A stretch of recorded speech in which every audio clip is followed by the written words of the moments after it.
Utsman bin Yahya itu ya PNS biasa. Masih cukupkah alasan kita untuk memperjuangkan Indonesia? Apa yang kita perjuangkan? Kemerdekaan. Kemerdekaan seperti apa?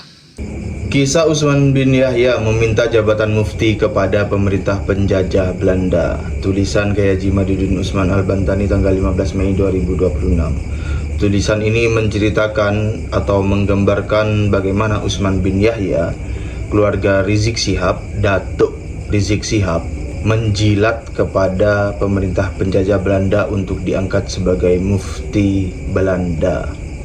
Dalam bukunya Islam, Kolonialisme dan Zaman Modern di Hindia Belanda, Nico J.G. Kaptein, seorang akademisi dan pakar studi Islam terkemuka asal Belanda yang memiliki fokus mendalam pada perkembangan Islam di Asia Tenggara, khususnya di Indonesia, menyatakan bahwa jabatan mufti yang disandang Utsman bin Yahya bukan begitu saja diberikan oleh penjajah, tetapi karena Utsman bin Yahya beberapa kali memintanya.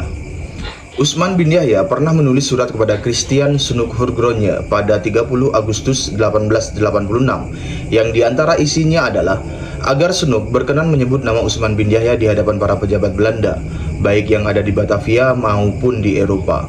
Ia juga mengirim surat kepada Sunuk tanggal 4 Januari 1887 yang isinya ia meminta jabatan dalam pemerintahan kolonial Belanda, namun tidak disebutkan jabatan apa yang ia inginkan. Baru pada surat yang dikirimkan kepada Sunuk tanggal 8 Juli 1888, Utsman bin Yahya menyebut jabatan yang ia inginkan, yaitu sebagai mufti bagi pemerintah penjajah Belanda. Adapun kutipan surat Utsman bin Yahya tanggal 30 Agustus itu sebagai berikut. Untuk menyebutkan nama saya pada para pemimpin negara Belanda, baik di Eropa dan di Batavia, karena banyak syekh tarekat, syekh torikoh, dan orang lainnya yang iri hati ingin mendiskreditkan saya hingga saya jatuh. Jika tidak ada keadilan Belanda di tanah Jawa dan di luarnya, maka tidaklah mungkin bagi saya untuk hidup di Batavia. Gambar surat Utsman bin Yahya tanggal 30 Agustus 1886 itu sebagai berikut. Ini tangkapan layar surat Utsman bin Yahya kepada C. Sunuk-Hurgronje pada 30 Agustus 1886. Kutipan surat Utsman bin Yahya kepada Sunuk-Hurgronje ini menyingkap sisi kerentanan personal dan ketergantungan absolut seorang Utsman bin Yahya. Permintaan Utsman agar namanya disebutkan pada pemimpin negara Belanda sebagai bentuk perlindungan menunjukkan bahwa ia sadar betul posisinya sedang terancam.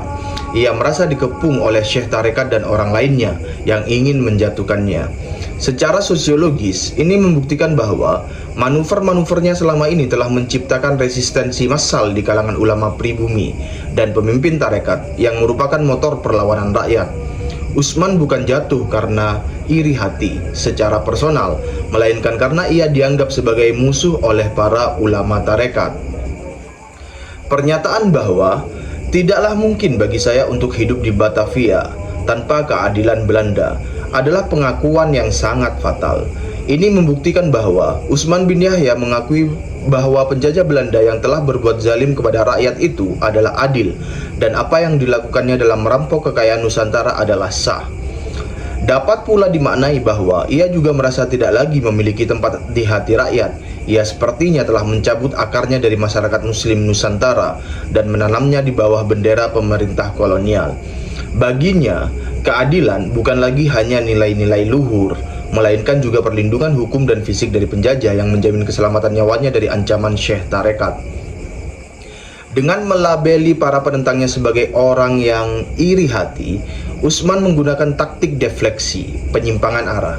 Ia mencoba meyakinkan Sunuk bahwa kritik terhadap dirinya hanyalah urusan sentimen pribadi, bukan karena perbedaan prinsipil atau pembelaan terhadap bangsa atau agama.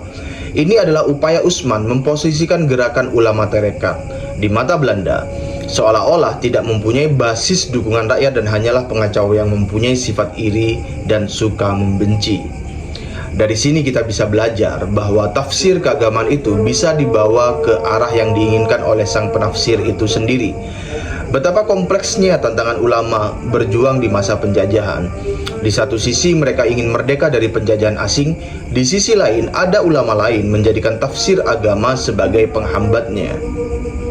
Menurut Kapten, dalam surat tanggal 4 Januari 1887 yang ia kirimkan kepada Sunuk Hurgronya, Utsman bin Yahya meminta jabatan dalam pemerintahan penjajah Belanda. Dalam surat ini, Kapten tidak mengutip dan tidak menyebut jabatan apa yang diinginkan Utsman. Di antara isi surat per tanggal 4 Januari 1887 itu sebagai berikut. Untuk alasan-alasan ini, kami memohon sebuah jabatan kepada para penguasa negara Belanda karena saya memiliki reputasi dan sikap yang baik ini. Ini juga akan menguntungkan bagi masyarakat. Titik-titik di situ, dan Anda adalah mediator saya dalam hal ini. Dalam bukunya, Kapten tidak melampirkan naskah surat tertanggal 4 Januari 1887 ini. Kutipan Kapten tentang surat Utsman bin Yahya kepada Sunuk Hurgronya ini bisa dimaknai sebagai watak oportunistik dan ambisi jabatan yang dibungkus dengan narasi kemaslahatan publik dari seorang Utsman bin Yahya. Surat ini pula menunjukkan bahwa Utsman bin Yahya melakukan komodifikasi reputasi. Ia tidak memandang otoritas keagamaannya sebagai amanah spiritual untuk membela umat dan membebaskannya dari penjajahan asing, melainkan sebagai aset atau modal untuk melamar pekerjaan pada pemerintah kolonial. Kalimat "kami memohon sebuah jabatan" adalah bukti otentik bahwa motif di balik sikap baiknya selama ini adalah imbalan posisi struktural dalam birokrasi penjajah. Pengakuan Utsman bahwa Sunuk adalah mediator saya dalam hal ini mengonfirmasi hubungan transaksional yang mendalam. Utsman sadar bahwa fatwa-fatwa pro Belanda yang ia produksi adalah komoditas yang butuh perantara agar bisa dikonversi menjadi gaji dan jabatan resmi. Secara ilmiah, ini membuktikan bahwa posisi mufti yang kemudian ia sandang bukanlah mandat dari ulama atau rakyat, melainkan hasil lobi politik dan titipan intelijen kolonial semacam Sunuk. Klaim bahwa jabatannya akan menguntungkan bagi masyarakat, sebenarnya bagi para pejuang kemerdekaan adalah kata lain dari penjinakan umat Islam agar tidak memberontak, yang secara otomatis menguntungkan stabilitas penjajah Belanda. Ia memposisikan dirinya sebagai obat penenang bagi umat Islam agar penjajah bisa melakukan penjajahan dan eksploitasi dengan lebih tenang. Keuntungan tersebut sebenarnya bukan untuk kesejahteraan rakyat, melainkan untuk kelanggengan kekuasaan penjajah asing. Frasa sikap yang baik ini merujuk pada rekam jejak Utsman dalam menentang jihad dan gerakan tarekat yang merugikan Belanda. Secara tajam, ini berarti sikap baik dalam kamus Utsman bin Yahya adalah kepatuhan mutlak pada penjajah Belanda.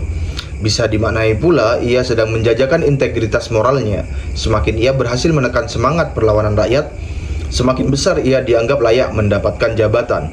Ini juga menjadi preseden dari sejarah adanya pengkhianatan intelektual dari ulama-ulama komprador di masa penjajahan. Surat ini pula menegaskan bahwa legitimasi Utsman bin Yahya bersifat top down. Ia tidak mencari pengakuan dari para kiai, santri, atau rakyat Nusantara, melainkan memohon pengakuan dari penjajah Belanda. Hal ini menjelaskan mengapa fatwa-fatwanya seringkali berseberangan dengan nurani dan gerakan ulama dan rakyat untuk mengusir penjajah asing, karena tuannya bukan lagi keinginan untuk membawa jamaahnya untuk merdeka, melainkan gubernur jenderal di Batavia dan Ratu Belanda. Mungkin Utsman bin Yahya tidak tahu kalau surat-suratnya akan diarsipkan oleh Sunuk Hurgronya dan kemudian akan dipublikasikan. Ia juga tidak tahu jika dirinya di masa depan akan ditempatkan Belanda sebagai bagian dari sejarah usaha-usaha yang dilakukan penjajah Belanda untuk kelanggengan kekuasaannya di Nusantara. Surat ini adalah bukti historis akan dosa politik Utsman bin Yahya bagi rakyat Nusantara yang ingin merdeka. Ia lebih tercatat dalam data kolonial sebagai pegawai Belanda, bukan sebagai warasatul anbiya yang berusaha memerdekakan ruhani umat dari kekafiran dan badannya dari penjajahan. Dokumen ini meruntuhkan seluruh citra keulamaan yang berusaha ditonjolkan hari ini. Pelajaran berharga bagi kita hari ini akan sikap-sikap yang harus kita ambil dalam suatu dinamika. Dari dulu sejarah menyisakan potret ulama oportunis yang menggunakan jubah agama untuk menjadi pelayan setia sistem kolonialisme yang menghisap suatu bangsa. Harapan Utsman untuk diangkat menjadi mufti itu sampai tahun 1888 belum juga dikabulkan. Entah apa yang membuat Sunuk tidak segera mengusahakan agar Utsman bin Yahya segera mendapat jabatan dari pemerintah Belanda. Oleh karena itu, Utsman mengirim surat lagi kepada Sunuk pada 8 Juli 1888. Dalam surat itu, Utsman bin Yahya meminta agar Sunuk mengirimkan salinan surat kabar di Belanda yang memuat tulisan Sunuk yang menyebut namanya dan kitabnya Al-Wasiqah Al-Wafaiyah. Dalam surat itu, Utsman menyatakan bahwa jika salinan surat kabar yang menyebut namanya itu telah datang, ia akan membawanya kepada pejabat Belanda di Batavia untuk menjadi pertimbangan meminta jabatan. Dalam surat kali ini, Utsman dengan terus terang menyebut jabatan apa yang ia inginkan.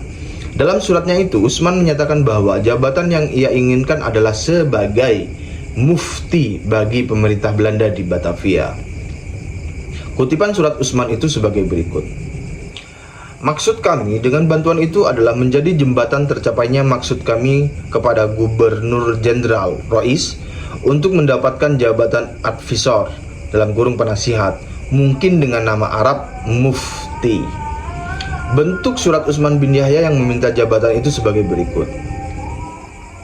Ini tangkapan layar surat Utsman bin Yahya 8 Juli 1888 yang meminta jabatan sebagai mufti.